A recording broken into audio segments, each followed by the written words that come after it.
विजय rally हो कि के हो दाइ यो? तपाईँले एक प्रकारले त्यही मान्न पनि सक्नुहुन्छ किनभने देशभरि घन्टीमय बन्दै गर्दा घन्टीले जित्दै गर्दा अब मतगणना मात्रै अवस्था बन्ने मात्रै अवस्था हो परिणाम अङ्कगणितमा कागजमा उत्रिन मात्रै बाँकी हो भनेर मैले होइन जनले भन्दै गरेको अवस्थामा स्वाभाविक रूपमा यसले एउटा नयाँ उत्साह थपेको छ आज।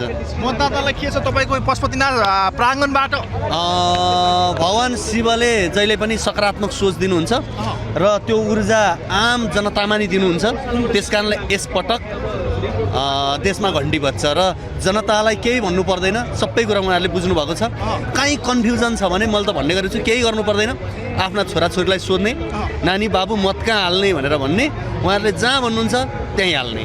परीक्षा अब तपाईँहरूको डरदै कतिको लागिरहेछ? परीक्षा हाम्रो मात्रै होइन जनताको नि परीक्षा हो यो, किनभने यो चाहिँ एक प्रकारको राजनीतिको महाभारत हो होइन। महाभारत भएको कारणले गर्दाखेरि यहाँ कौरव र पाण्डव बिचको लडाइँ हो। त्यस कारणले जनता अब कौरवको पक्षमा हुने कि पाण्डवको पक्षमा हुने भन्ने एउटा लडाइँ छ। त्यस कारणले जनता यति बेला पाण्डवका साथमा छन्।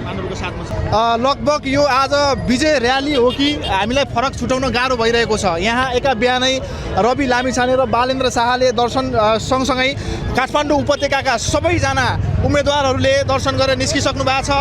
यतिखेर समर्थकहरू पनि आइराख्नु भएको छ र हामी उम्मेदवारहरूसँग थोरै कुरा राख्ने छौँ। जतिजना उम्मेदवार भेट्छौँ